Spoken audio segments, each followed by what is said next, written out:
ভূমধ্যসাগরীয় দ্বীপ রাষ্ট্র সাইপ্রাসে ৮০০ কোটি ইউরো পাচারের অভিযোগ তদন্তের মুখে বাংলাদেশের এস আলম গ্রুপের চেয়ারম্যান মোহাম্মদ সাইফুল আলম ও তার স্ত্রীর মালিকানাধীন বিলাসবহুল একটি দোতলা বাড়ি ক্রয় করেছে দেশটির কর্তৃপক্ষ। বৃহস্পতিবার সাইপ্রাস মেইলের এক প্রতিবেদনে বলা হয়, ব্যাংক জালিয়াতি ও অর্থ পাচারের অভিযোগে চলমান ফৌজদারি তদন্তের অংশ হিসেবে এবং বাংলাদেশ কর্তৃপক্ষের আবেদনের পরিপ্রেক্ষিতে নিকোসিয়া জেলা আদালত লিমাসোল জেলার পারেকসিলিয়া অবস্থিত সাইফুল আলমের ওই সম্পত্তি ক্রয় করে। সাইপ্রাসের মানি লন্ডারিং প্রতিরোধ ইউনিটের একটি আবেদনের পর গত ১৯ মে এই ক্রয় আদেশ জারি করা হয়।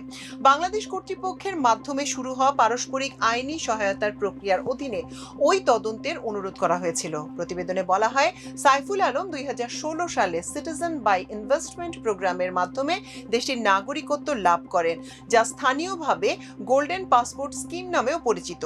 তবে বাংলাদেশ কর্তৃপক্ষ থেকে পাওয়া অভিযোগের পর তার ওই নাগরিকত্ব বাতিল করে সাইপ্রাস সরকার।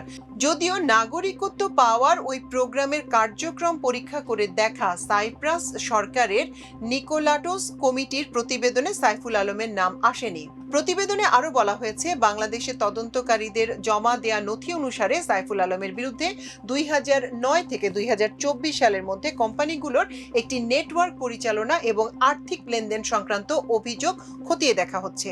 এই তদন্তের মধ্যে প্রতারণামূলকভাবে ঋণ গ্রহণ, অবৈধ সম্পদ অর্জন এবং অর্থ পাচারের অভিযোগ রয়েছে।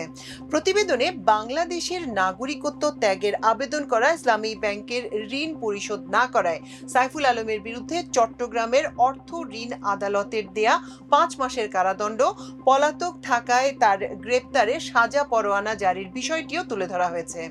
বাংলাদেশি সংবাদ মাধ্যমের বরাতে সেখানে বলা হয়েছে, ওই ঋণ নেওয়া হয়েছিল ১৩৪টি বাস কেনার কথা বলে, যা শেষ পর্যন্ত কেনা হয়নি।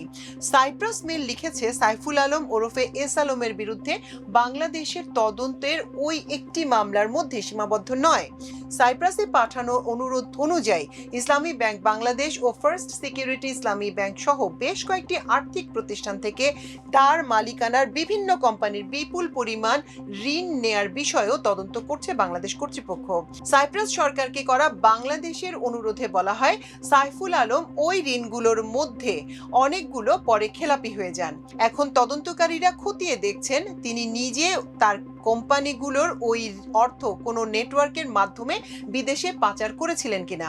বাংলাদেশের কেন্দ্রীয় ব্যাংকের গভর্নরও বলেছেন, এস আলম গ্রুপ প্রায় ৮০০ কোটি ইউরোর বেশি অর্থ দেশ থেকে পাচার করেছেন।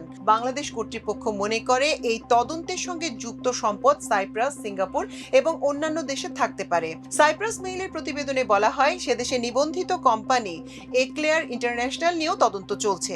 ২০১৬ সালে সাইফুল আলম ওই কোম্পানিটির এক্লেয়ার ইন্টারন্যাশনাল লিমিটেড নামে কিনে নেন। তদন্তাধীন তহবিল স্থানান্তরের ক্ষেত্রে কোম্পানি ব্যবহার করা হয়েছিল কিনা তা এখন খতিয়ে দেখছে বাংলাদেশ কর্তৃপক্ষ।